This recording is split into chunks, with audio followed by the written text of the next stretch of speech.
Boa noite a todos. É com muita alegria que estamos aqui para mais um trabalho. Agradecido estamos por todos que chegaram aqui neste local para escutar uma palavra amiga, de conforto, que nos inspire nesse momento difícil que estamos vivendo e que Jesus abençoe nossa noite de hoje. Gostaria de lembrar no começo que no final a gente dá um passe coletivo. Não saia das suas cadeiras quando terminar a palestra. Na minha prece vai ter uma equipe dando o passe, tá bom? Vamos agradecer a Jesus por essa grande oportunidade. Deus, Pai de infinita bondade, obrigado por estar aqui esta noite. A espiritualidade amiga que se faz presente, ilumina, Senhor, essa noite, esse momento que somos chamados para esse grande banquete, que é o Teu Evangelho, a Boa Nova, que enviaste pelo Teu Filho para nos ensinar e nos instruir.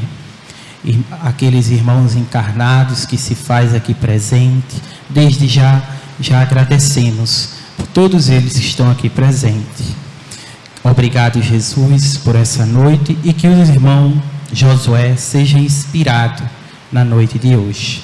Que a paz de Jesus esteja conosco hoje e sempre. O tema da palestra de hoje é Esse Nome Transforma a Vida.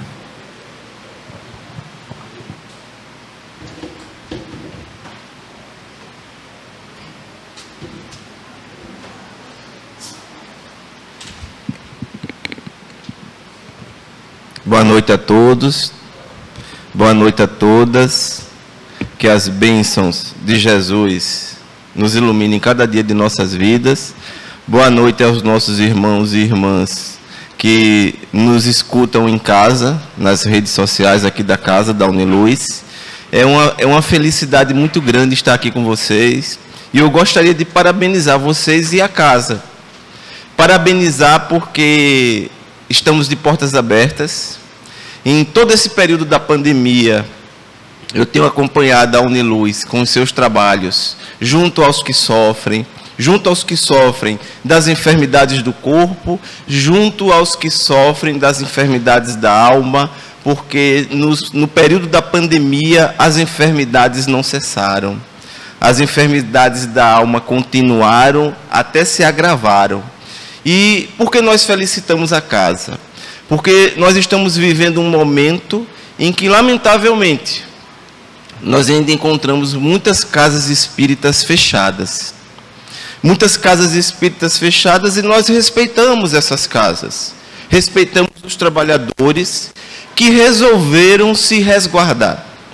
Às vezes eu encontro amigos e amigas espíritas que falam assim para mim: Josué, nós não reabrimos, porque estamos nos resguardando.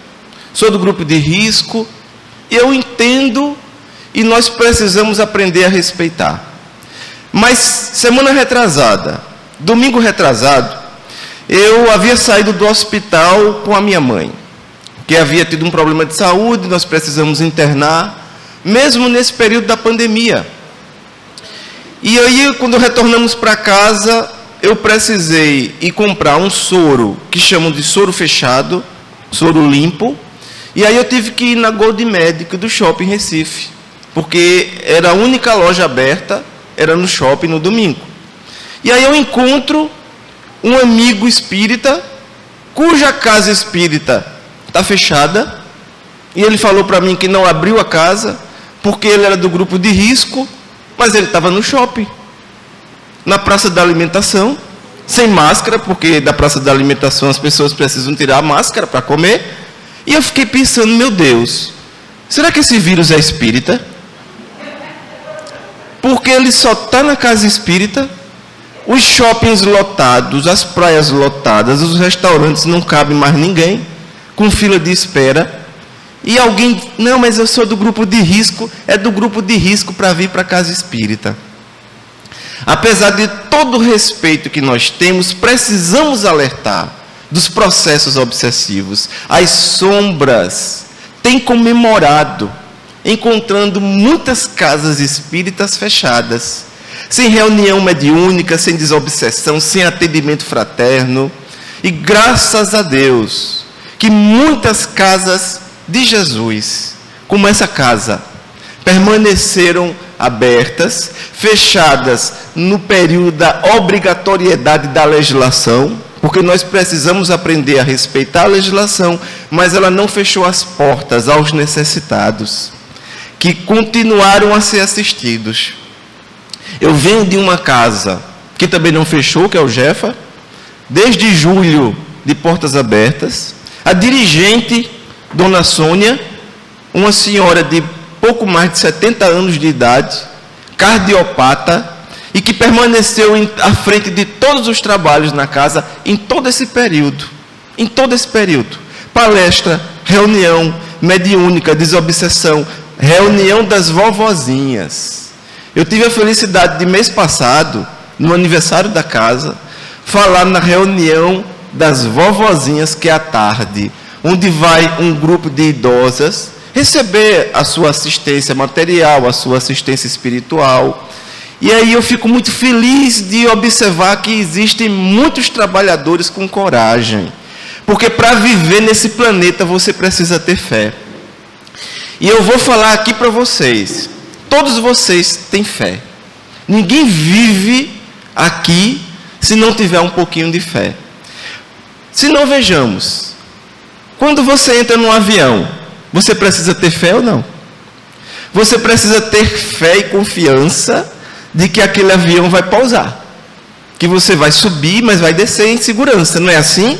Então, para que isso aconteça, uma série de fatores precisam acontecer. Que o equipamento, que a máquina funcione, que os pilotos estejam bem, uma série de fatores precisam acontecer. Josué, eu não ando de avião, você anda de carro. Para andar de carro, você precisa também ter fé. Porque quando você passa no sinal verde, você precisa acreditar que alguém parou no sinal vermelho para você passar. Porque se o outro não parar, vai acontecer um problema, não vai? É preciso ter fé ou não? É preciso ter confiança de que do lado de lá, alguém vai respeitar a sinalização. Nós vivemos assim em nossas vidas. Às vezes nem percebemos, mas precisamos aprender a confiar nas forças da vida. Porque às vezes não lhe resta mais nada a não ser confiar nessas forças. Um dia eu voltava de Maceió. Nessa época eu morava em Recife, Maceió. Então eu voltava de Maceió, estava duplicando a BR.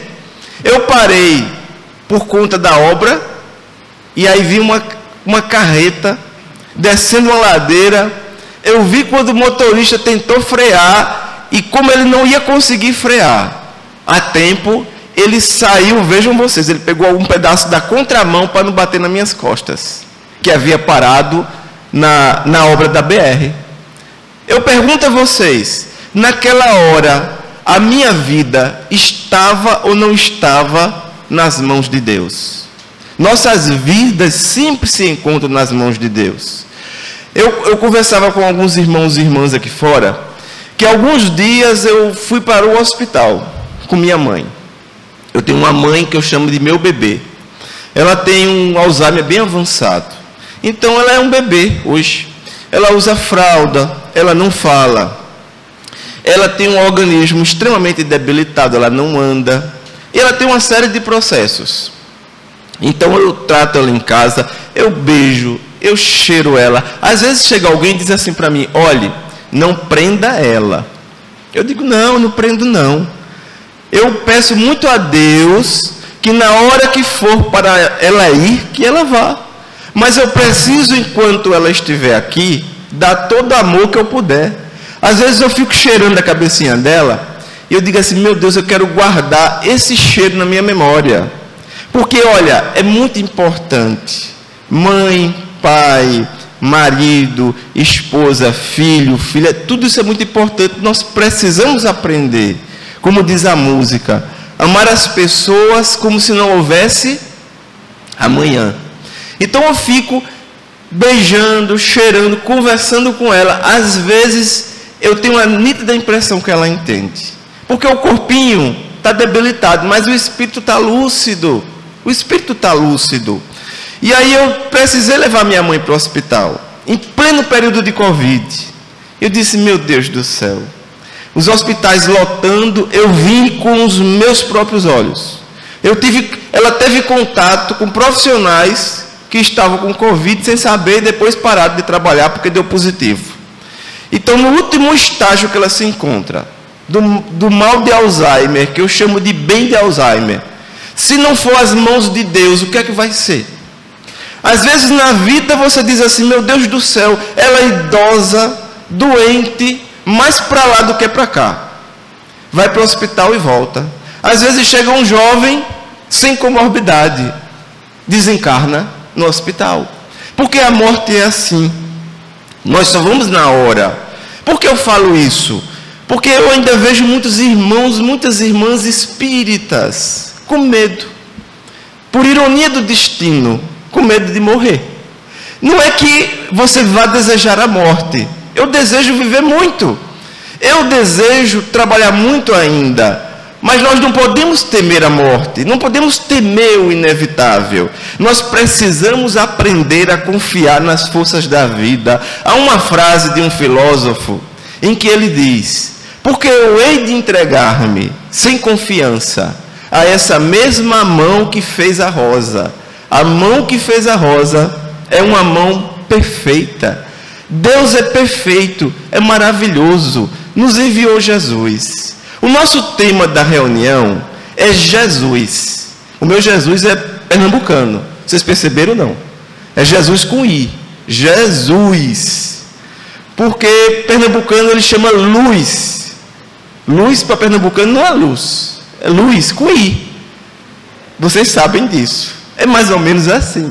E eu costumo brincar que não importa se você chama Jesus, se você chama Jesus. O que importa é que você fale esse nome do seu coração. Chico Xavier, ele visitava pessoas nos hospitais.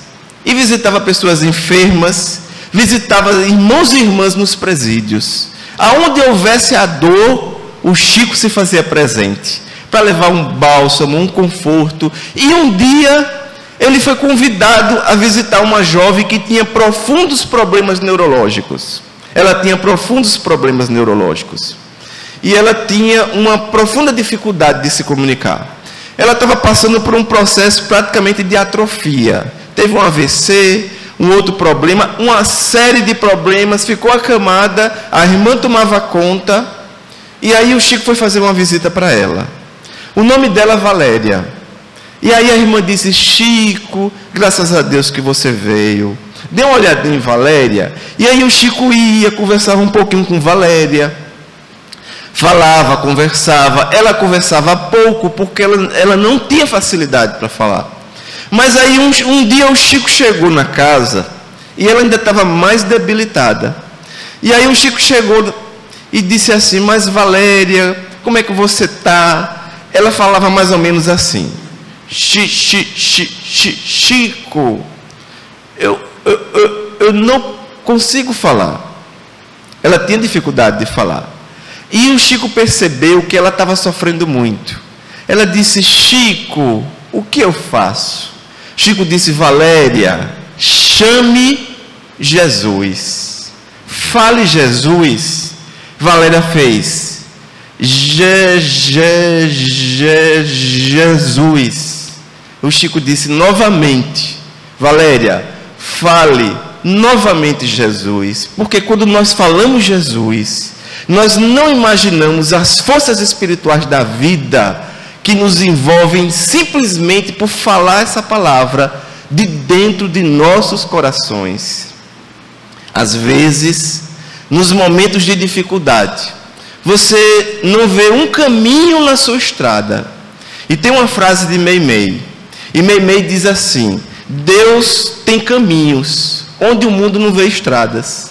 Às vezes o mundo não lhe oferece uma estrada, mas Deus cria um caminho para você. Nós precisamos aprender a compreender as ações espirituais da vida em nossas vidas. Chico olhou para Valéria e repetiu: Valéria, fale Jesus. Ela disse Jesus. E o Chico voltou para casa, depois da visita de Valéria.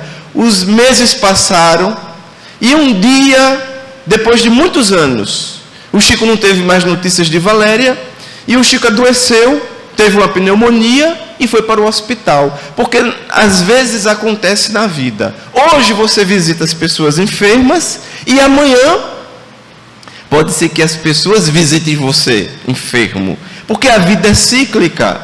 E aí o Chico estava no hospital, se internou para fazer um tratamento de pneumonia, tinha uma cadeirinha para alguém que visitava o Chico, e ele dizia aos enfermeiros e aos médicos: olha, não se assustem, não se assustem se você chegar aqui e me encontrar conversando sozinho, porque na verdade eu não estou falando sozinho, eu estou recebendo visita dos meus amigos e amigas espirituais. E ele conversava com os espíritos que o visitavam. E um dia chegou uma linda jovem, e ela disse: Chico, que maravilha lhe visitar. Você está me reconhecendo?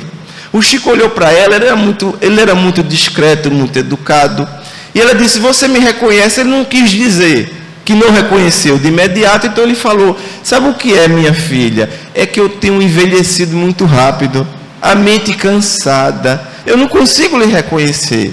Ela disse: Chico, se esforce mais um pouquinho e tente lembrar de mim. Ele disse: mas eu já lhe conheci. Ela disse: já, nós conversamos muito e você me ensinou muito. E ele com dificuldade tentou, mas não lembrou. Aí ela disse: agora você vai lembrar, Chico. Ela fez Jesus. Aí Chico disse: Valéria. Ela disse: é isso, Chico, eu sou Valéria. Ela estava totalmente diferente, porque agora ela tinha a beleza da alma. Ela tinha a beleza da alma. E quando nós falamos em beleza da alma, porque o corpo físico, por mais belo que seja, ele é profundamente limitado e sujeito à ação do tempo. Mas o corpo espiritual, ele só melhora com o tempo, com as ações, com o trabalho, com o envolvimento com o Evangelho. Então ela olhou para o Chico e disse: Chico, sou eu, Valéria. Como eu estou feliz de vir lhe agradecer, porque naqueles dias em que você me disse: fale Jesus, e todas as vezes que eu senti uma dor atroz, um sofrimento profundo, uma dor na alma, eu falava Jesus. E essa palavra Jesus tinha um profundo impacto no meu conforto espiritual. Eu fiz a passagem, Chico, falando Jesus. Nos momentos de grande dificuldade em nossas vidas, nós precisamos aprender a colocar a palavra Jesus dos nossos lábios em nossos corações. Dos nossos corações. Eu vou fazer uma proposta aqui para vocês. Eu vou pedir a vocês que não se chateiem comigo, mas eu vou fazer uma proposta para vocês. É só uma proposta rápida. Vocês não precisam levar tão a sério. Mas eu gostaria de fazer o seguinte: eu quero que cada um de vocês imagine que só tem 30 minutos de vida. Que daqui a 30 minutos você vai desencarnar. É impossível que isso aconteça, não? Não é impossível. Eu não gostaria que alguém aqui desencarnasse nesses 30 minutos. Talvez daqui a 1 hora, 30 minutos é muito pouco. Mas não é impossível. Eu estou aqui, pode ser que isso aconteça comigo, com qualquer um de nós. Isso não deve nos inquietar. Mas por que eu estou fazendo essa proposta para você? Vocês vão me entender agora. Porque vai chegar um momento em que isso vai acontecer. Vai chegar um momento em que você vai desencarnar. Porque se você pode ter uma certeza, é a certeza da viagem. Nós vamos ou não vamos fazer essa viagem em algum momento de nossas vidas? Mas Josué, eu sou tão jovem. Olha, a morte adora os jovens. Ela às vezes chega numa casa, está o jovem e o velho. Ela leva o jovem e deixa o velho. Tem velho doente, caindo aos pedaços, que muita jovem está indo na frente dele.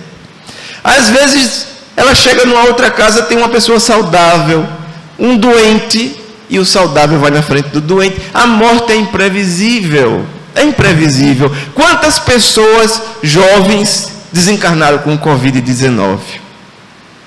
E quantos idosos que se contaminaram e escaparam? Eu conheci já um monte. Nas casas espíritas que eu ando, eu tive a oportunidade de conhecer pessoas que chegaram para mim contando a experiência que tiveram com o vírus no hospital. Teve vários que eu conheci nas lives no Instagram, e um deles disse para mim: José, eu fui entubado. E quando eu saí daquele processo, eu senti muita dor nas vias respiratórias, porque ele foi sedado.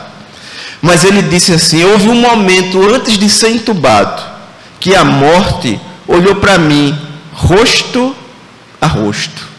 Eu senti que ela olhou para mim e eu disse: meu Deus, será que eu vou voltar para minha família? Será que eu vou voltar para minha filha, para minha esposa, para meus pais? E ele disse: quando eu saí daquele processo, eu saí uma nova pessoa. Eu comecei a fazer outras reflexões da vida. Meu Deus do céu, é uma nova chance. Vocês acreditem no que eu vou falar. É uma nova chance. Domingo agora, eu falei às 17 horas no Jefa. Às 17 horas, às 18 horas. Quando eu saí do Jefa, eu fui para uma outra casa espírita, cuja palestra era de 19 às 20 horas, chamada FEFA. Eu até ri. Eu disse: olha, o Jefa é Grupo Espírita Francisco de Assis. Aí eu fui para uma outra casa, que é Fraternidade Espírita Francisco de Assis. Eu disse: meu Deus, é um banho de Francisco. Tem coisa melhor? Aí chegando no FEFA, que fica aqui no Jordão, eu tive a oportunidade de conhecer um casal. É um jovem policial militar, que ele disse: olha, eu nunca sofri tanto na minha vida. Eu sofri terrivelmente com o Covid. Fiquei sem ar. Sabe o que é você procurar ar e não encontrar? Eu fiquei procurando. E era para eu ter ido para o hospital, só que os hospitais estavam aquela loucura. Eu disse: meu Deus, se eu for para o hospital eu não volto. Eu vou ficar em casa, eu vou insistir em casa. Ele disse que tomou medicação, muito xarope, muita coisa para o pulmão, saiu fazendo tudo que eles disseram para ele fazer. Ele e a esposa dele. A esposa sofreu menos, ele sofreu mais. E ele disse que teve uma noite que ele disse: eu não vou dormir, porque sei que se eu dormir, eu não acordo. Foi o que ele falou. Saturação baixando. Ele disse que ficava puxando o ar, procurando oxigênio. Aí ele disse assim: meu Deus, não me deixe partir agora não. Jesus. Ele disse: Josué, naquela noite eu tive um sonho. Eu vi quando entrou um enfermeiro no meu quarto. Ele tocou no meu pulmão e disse: vai ter uma nova chance. E foi embora. Quando eu despertei no dia seguinte, eu passei a melhorar. Eu disse: eu tive a profunda certeza que eu fui visitado pela espiritualidade.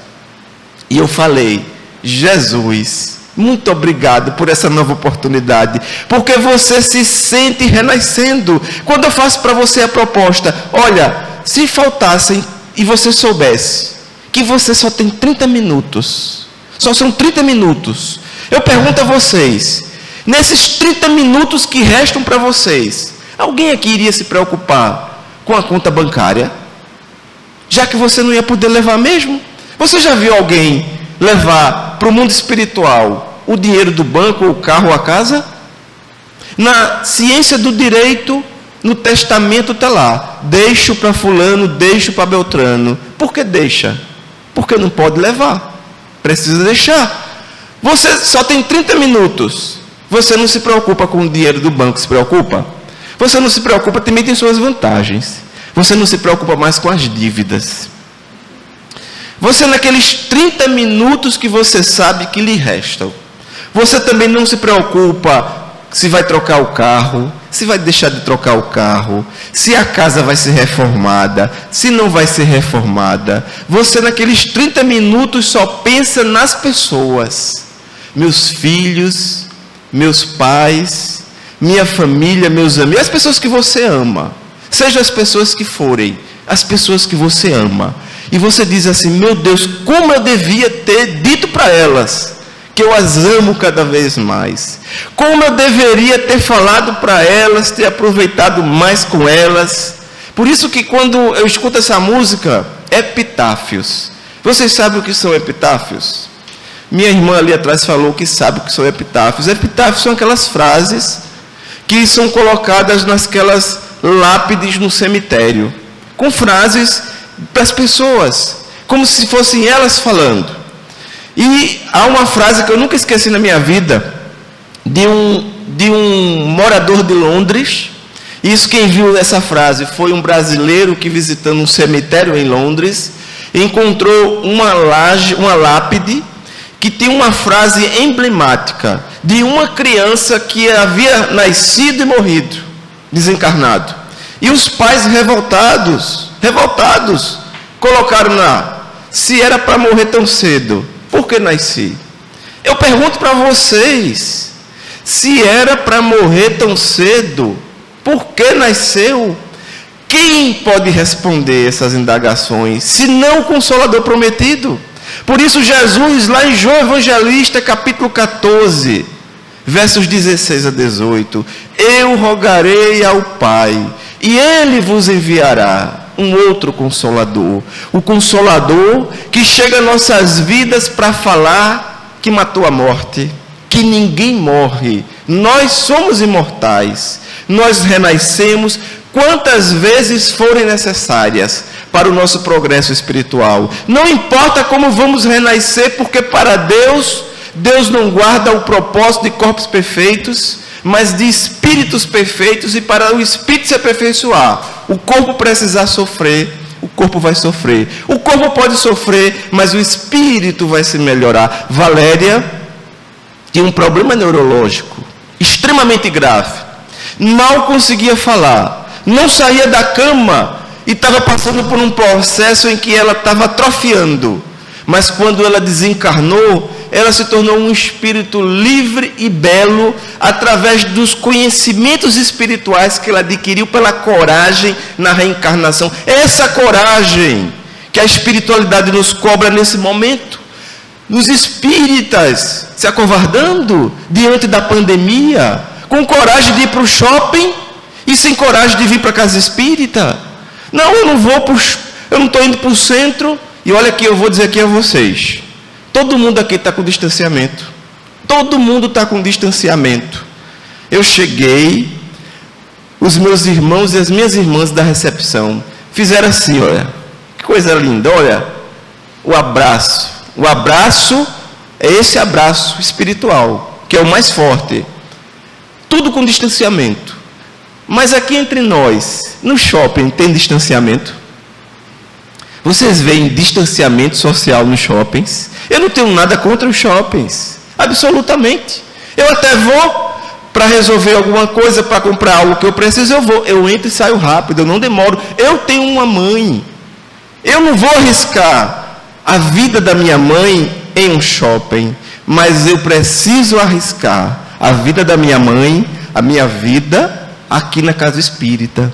Porque na casa espírita nós precisamos aprender a servir, e que a espiritualidade é quem pode verdadeiramente cuidar, porque se a espiritualidade não cuidasse, o que seríamos de nós?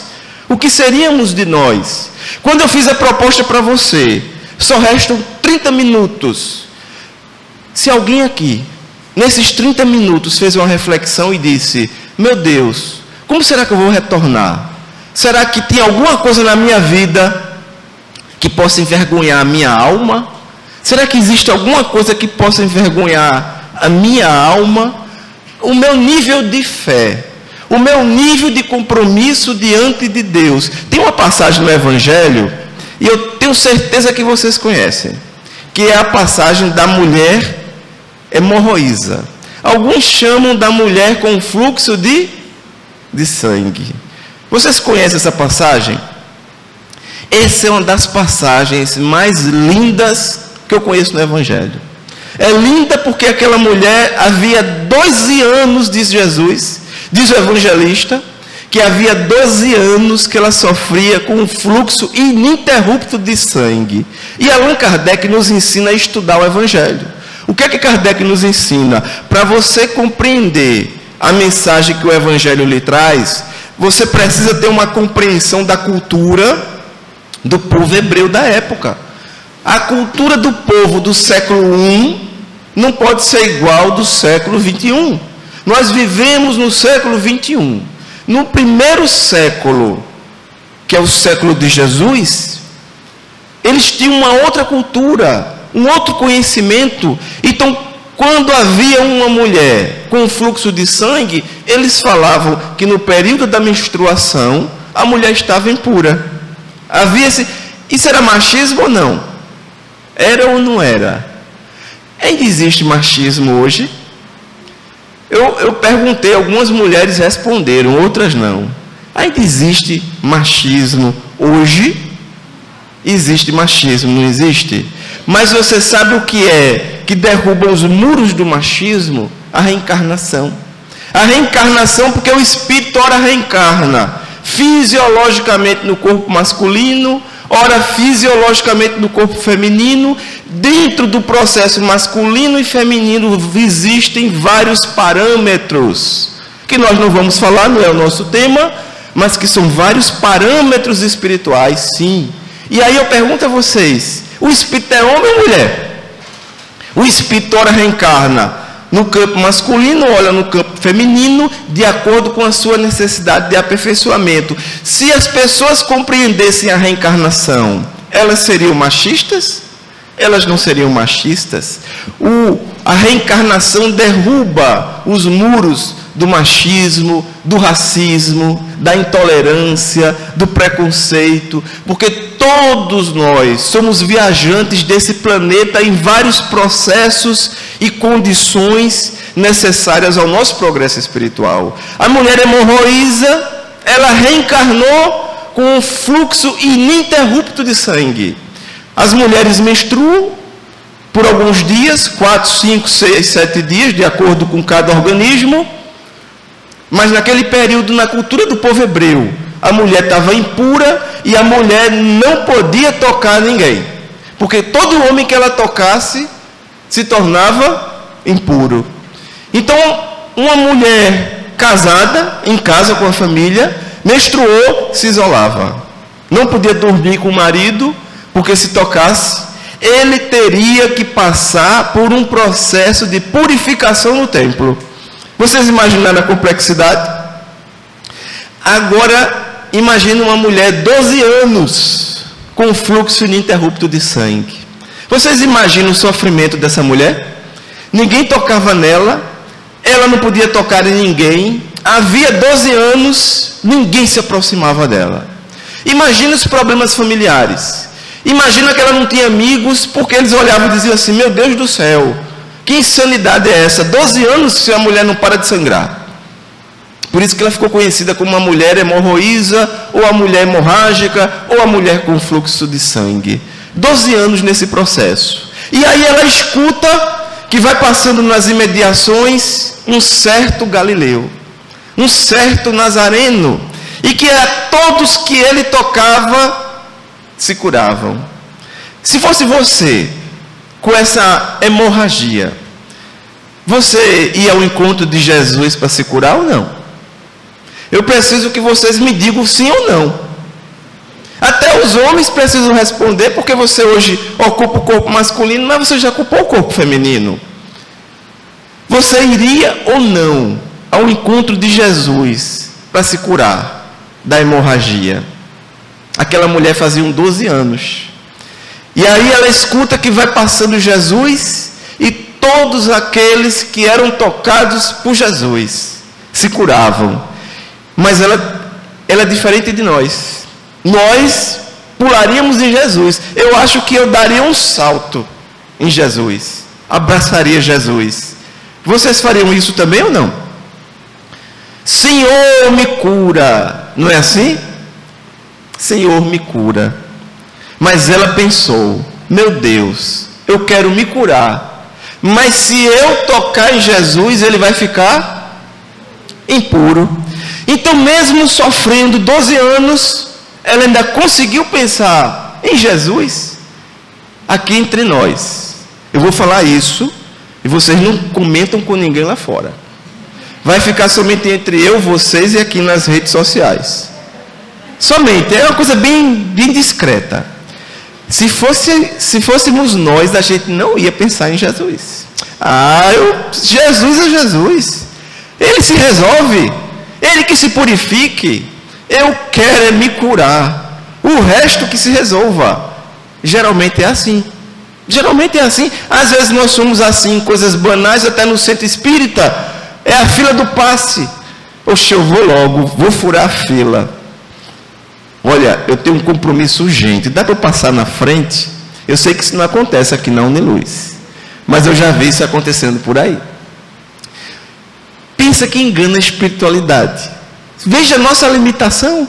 Achar que nós enganamos a espiritualidade. Às vezes chegamos na casa espírita, tão envoltos nos nossos problemas, nas nossas dificuldades, na nossa arrogância, que não conseguimos dar nem um bom dia, uma boa noite para as pessoas que convivem conosco, ou pelas pessoas que trabalham na casa. Um dia eu estava numa casa espírita e eu contei uma história nessa casa. É a história do Homem Invisível. Alguém que assistiu um filme chamado Homem Invisível, não? Esse Homem Invisível que eu vou falar para vocês, ele não é um desencarnado, não. E nem é alguém que usou uma roupa e ficou invisível. É pessoas que às vezes não são consideradas por nós. Então nós chegamos e encontramos alguém varrendo a rua, ele é invisível. Às vezes tem pessoas que trabalham nas repartições públicas, fazendo a limpeza, eles entram no escritório, as pessoas estão lá, a impressão que tem é que não entrou ninguém. Ninguém. Porque ele entra, ele vai sair, e ninguém viu, ninguém vê. As pessoas, inclusive, continuam conversando como se ninguém tivesse entrado. E aí o Homem Invisível é mais ou menos assim, que essa história da literatura portuguesa. O indivíduo foi entregar o leite no apartamento. Ele tocou a campainha, a dona do apartamento disse à secretária: fulana, vai ver quem é. Ela olhou e disse: não é ninguém não, doutora, é só o leiteiro. E aí o leiteiro saiu de lá pensando, fazendo uma reflexão que ele ainda não havia feito. Meu Deus, eu não sou ninguém. Às vezes, existem pessoas que nós tratamos assim, pelo automático.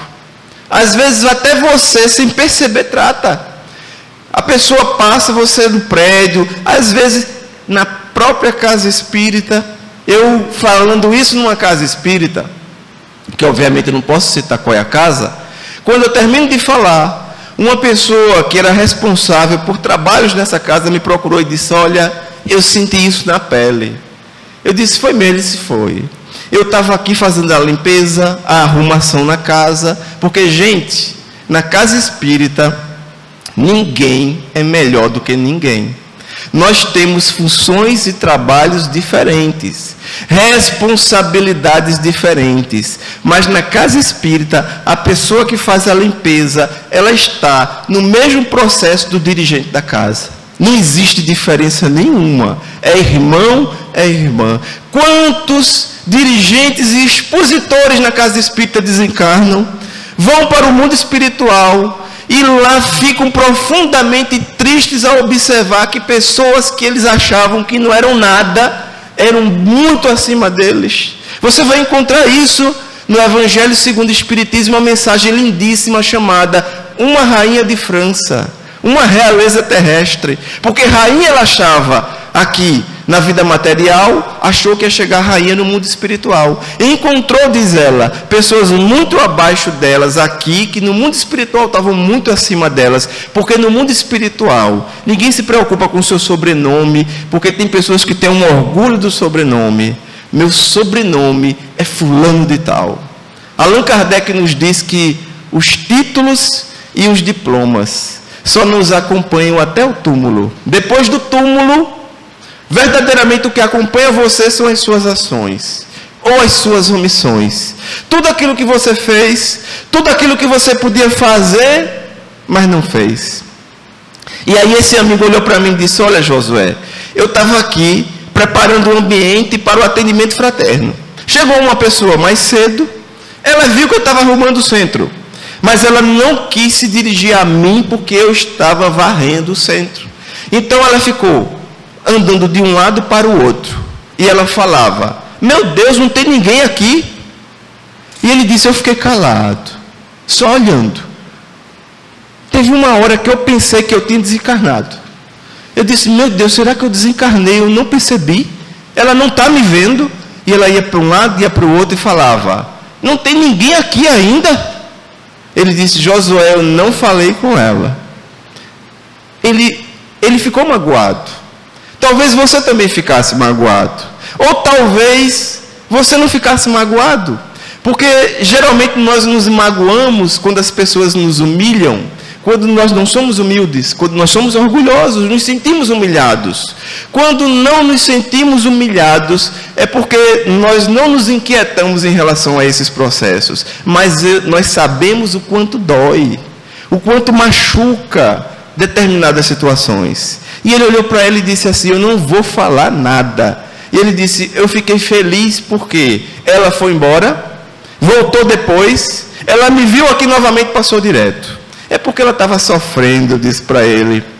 Às vezes, nós nem percebemos o quanto somos vaidosos. Quantas pessoas invisíveis para nós aí fora, mas que não são invisíveis diante de Deus. A mulher hemorroísa, 12 anos, com um fluxo ininterrupto de sangue.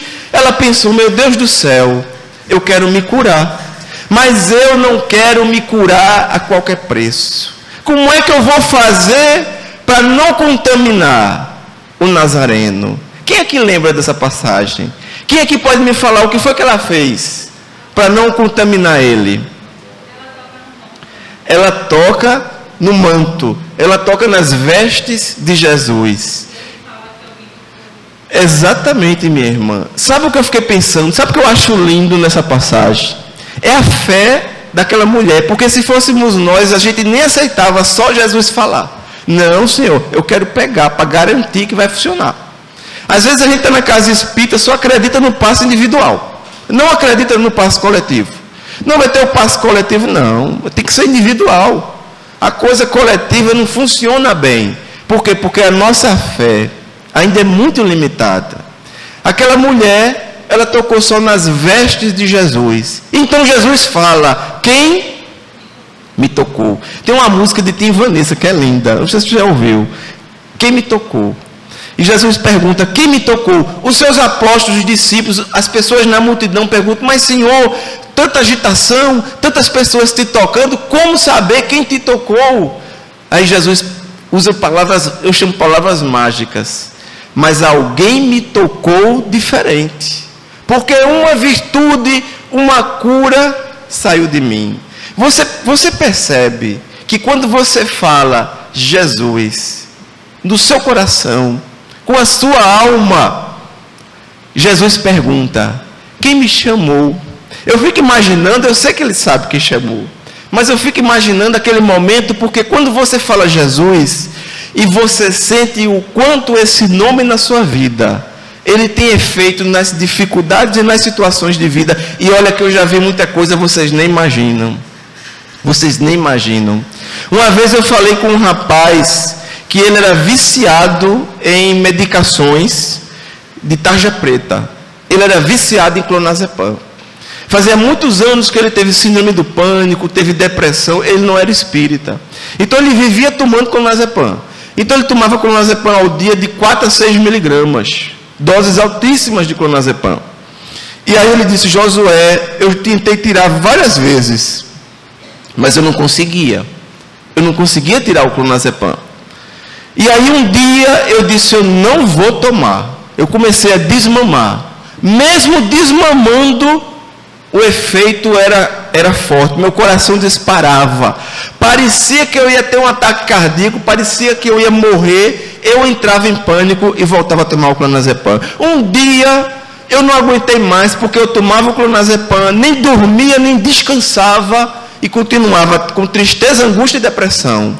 Eu me ajoelhei e eu disse: Jesus, ilumina minha vida, e comecei a chorar. Ele disse: eu me banhei de lágrimas, mas a partir daquele dia, quando eu saí do meu quarto na minha casa, nunca mais eu temi e não tomei mais o clonazepam. Não é que a palavra Jesus, quando quando emitida do seu coração, realmente tem poder.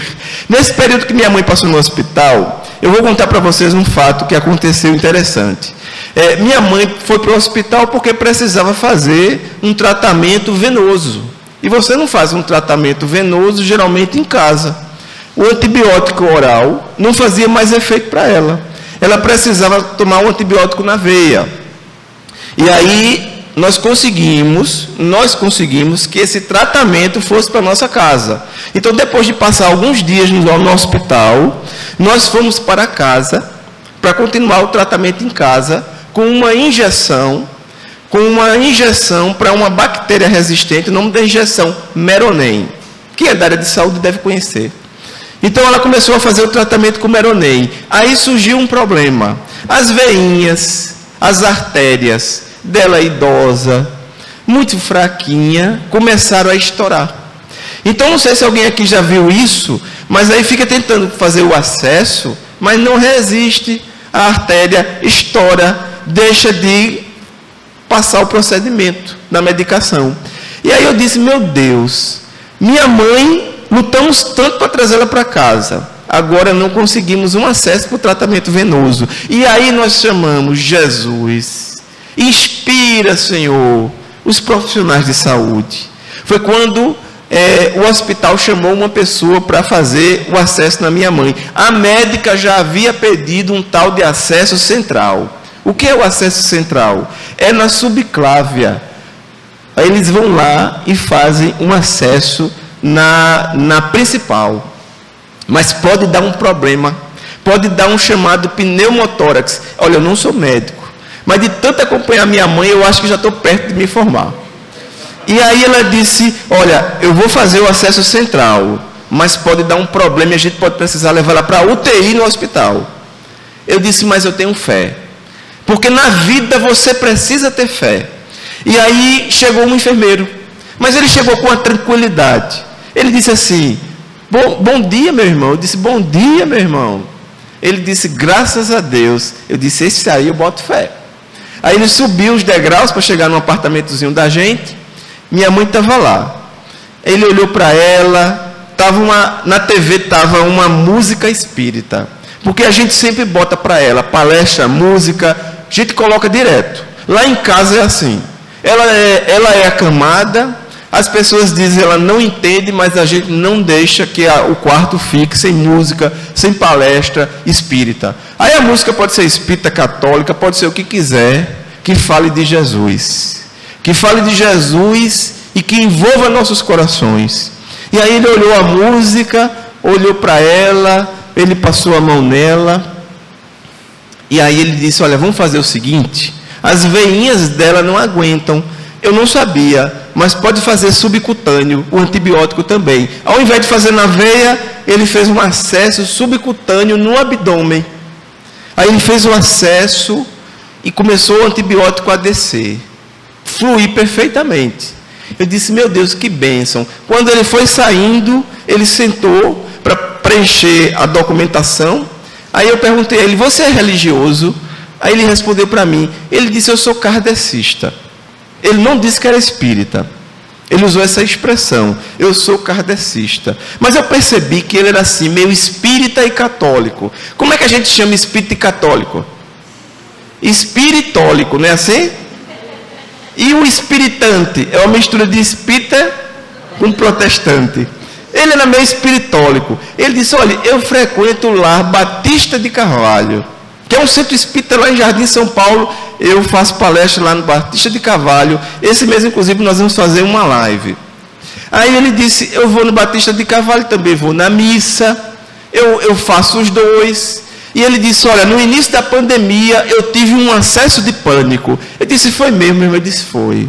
Eu me escondi em casa, eu não queria sair para trabalhar. Você imagina você na área de saúde, precisando ir para a guerra, para a linha de frente, olha, não se engane com o que eu vou falar para vocês. Nós estamos vivendo uma grande batalha. Nós somos convidados a participar ativamente desse momento. Antes de você reencarnar, você sabia que isso ia acontecer. Antes de você reencarnar, você sabia que isso ia acontecer. E mesmo assim você aceitou a reencarnação, porque é esse o momento em que você pode resgatar uma série de delitos, no momento em que você abre seu coração, no momento em que você confia nas forças da vida, no momento em que você se associa na casa espírita, na igreja católica, na igreja protestante, aonde você estiver, você se associa aos trabalhadores, aos servidores de Jesus, para levar alimento, para levar uma palavra de conforto. Você não sai do fronte de batalha, da boa batalha. Ele disse, olha, eu me acovardei, eu fiquei em casa, e eu disse, meu Deus, eu não vou trabalhar não. Eu vou dizer que estou doente. O que é que as pessoas dizem nesse momento para não trabalhar? Eu estou com sintomas de Covid. Ele disse, eu não vou trabalhar. Naquela noite eu fui dormir, e eu sonhei com Nossa Senhora. Aí eu vi que ele era espiritólico mesmo. Ele disse, eu sonhei com Nossa Senhora. Porque, às vezes, a espiritualidade para tocar o seu coração, ela trabalha com as suas crenças. Então ele sonhou e se viu no mundo espiritual e viu Nossa Senhora num campo de batalha. Ele disse assim, ela estava num campo de batalha, tratando os soldados que haviam se ferido. Então ela tratava um, tratava o outro. Ela olhou para mim e disse assim, fulano, por que você não está trabalhando? Ele disse, minha mãe,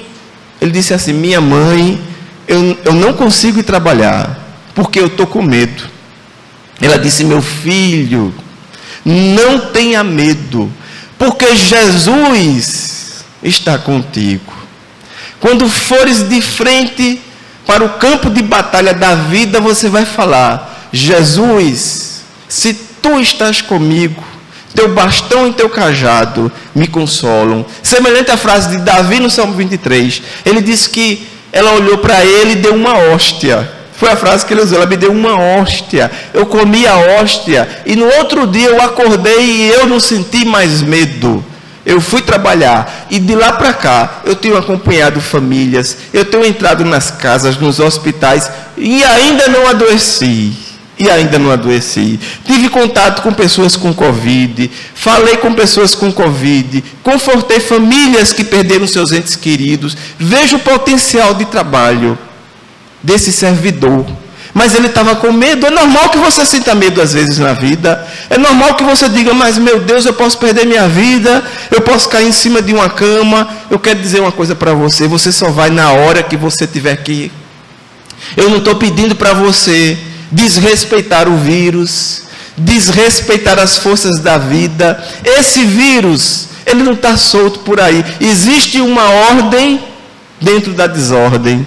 Aquilo que você enxerga como desordem, existe uma coordenação nesse processo de trabalho. O vírus é um processo que nós precisamos passar muito mais tranquilo do que uma guerra de destruição em massa. O Chico sempre falou no pinga-fogo. Eu estou vendo que o vídeo aqui foi pausado. Eu acho que caiu por causa do horário. Voltou. O Chico, no pinga-fogo, ele falou, se chegarmos até 2019, sem uma guerra de destruição em massa, a humanidade vai passar por uma etapa de muita prosperidade.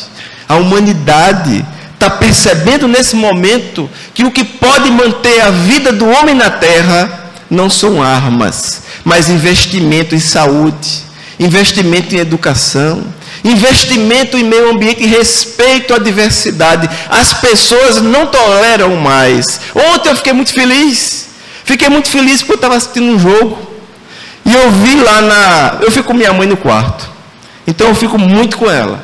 E aí nesse processo de ficar com a minha mãe, às vezes eu estou assistindo o jogo e digo, mãe, tu vai assistir jogo comigo. E aí o jogo foi suspenso. Foi suspenso porque um árbitro usou de racismo em uma frase. Olhou para alguém e falou de forma pejorativa. Ninguém aceita mais isso, ninguém aceitou. Interromperam o jogo e ambos os times decidiram sair de campo. Eu acho que vocês viram isso aqui.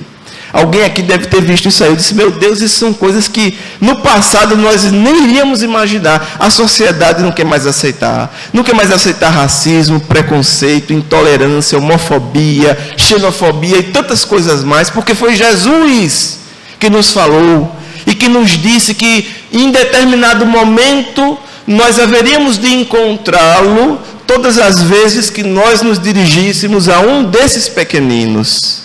Quem são esses pequeninos? Tive fome e me deste de comer. Tive sede e me destes de beber. A Uniluz deu de comer e deu de beber.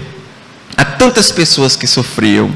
E eu achei até engraçado, porque eu tenho um grande amigo de uma casa espírita que vem falar aqui também, que é Dízio. E ele disse para mim: trouxeram aqui, Josué, até um freezer para guardar o peixe. Não foi isso? Até o freezer levaram para guardar o peixe, para as pessoas necessitadas daquela casa espírita. Veja o que trabalho lindo. Tive fome, tive sede e me deste de comer e de beber. Para você dar de comer e de beber na pandemia, não é só caridade material, é caridade espiritual, de coragem, de você ir para a linha de frente, para você levar aos necessitados. Porque para quem tem fome, a pandemia não teve lockdown. A fome não parou. As enfermidades da alma não pararam. Estive preso e foste me visitar. Estive enfermo e me recebestes. Estrangeiro, me recebestes. Jesus nos traz os parâmetros da caridade maior e ainda nos diz, quando lhe perguntaram: mas mestre, quando estivesses em nossa casa, te demos de comer, de beber, te visitamos quando preso, enfermo, ou te recebemos? Quem é que lembra o que Jesus falou? Todas as vezes que fizesses isso a um desses pequeninos, foi o quê? Foi a mim que fizestes. Então nós enxergamos Jesus nos nossos irmãos e irmãs. Nós enxergamos Jesus em todos os irmãos e irmãs, independente da condição em que eles se encontram, independente se eles sofrem, independente se eles fazem sofrer. Porque se hoje eles fazem sofrer, amanhã eles precisarão sofrer. Eu vou finalizar a nossa reunião por conta do horário, apenas lembrando uma passagem, que certa feita eu conversava com um amigo espírita, ele dizia assim: Jesus revogou a lei mosaica. Eu disse: Jesus não revogou a lei mosaica. Jesus não revogou o olho por olho, dente por dente. Jesus nos traz uma outra proposta. A lei mosaica era o ressarcir das dívidas pela moeda da dor. Jesus traz a proposta do ressarcir das dívidas pela moeda do amor. Mas Emmanuel, no livro O Consolador, ele nos diz que o olho por olho, o dente por dente, ainda vigoram para a maioria das pessoas, cujo amor ainda não envolver os seus corações. Por isso Jesus olha para Pedro e diz: Pedro, embainha a tua espada, porque quem com a espada fere, com a espada será ferido. A proposta do Evangelho para redimir as nossas vidas é a transformação de nossas almas através do trabalho de amor ao próximo. Mas para trabalhar a serviço do próximo, a serviço de nós mesmos, nós precisamos aprender, com muita fé, a confiar nas forças da vida. Todas as vezes que você se inquietar, todas as vezes que você tiver medo por alguma razão, você olha para dentro de você e diz assim: Jesus, a tua palavra, o teu nome tem poder. Que o teu nome envolva meu coração, envolva a minha alma, envolva a todas as nossas vidas. Muita paz para todos e todas. Que as bênçãos de Jesus nos iluminem cada dia de nossas vidas e que possamos trabalhar sem medo, nos envolvendo com um projeto do Evangelho, que é o projeto da redenção de nossas encarnações. Muita paz para todos. Amigo Josué, obrigado pela oportunidade, por estar aqui com a gente essa noite. E vamos começar o passe. Gostaria de lembrar aqui as inscrições para a próxima palestra no domingo já estão abertas. Amigo Jesus, estamos agradecidos pelo banquete dessa noite, por essa oportunidade que o Senhor permitiu, mas acima de tudo que criamos. O Senhor sabe de todas as nossas aflições, das nossas limitações, dificuldades que ainda temos, por sermos espíritos ainda tão imperfeitos, ainda em prova. Mas sabemos, Jesus, que tudo depende de nós, que através do nosso livre-arbítrio podemos fazer nossas escolhas que vai determinar nosso destino. Pedimos perdão, Deus, por somente quando a dor visita é que começamos a aspirar por impressões mais elevadas, que muitas vezes só clamamos a Ti quando a dor bate em nossa porta. Mas sabemos, Jesus, que és um irmão, um pai, um amigo amoroso, piedoso, que ama seus filhos incondicionalmente, que confiou a todos nós uma missão. E todos sabemos da nossa capacidade. E Jesus acredita em nós. Ele acredita e precisa de nós. Não estamos aqui à toa. Estamos de passagem, mas temos uma missão. Eu consigo. Você consegue. Que Jesus abençoe e ilumine cada um de nós. Que assim seja.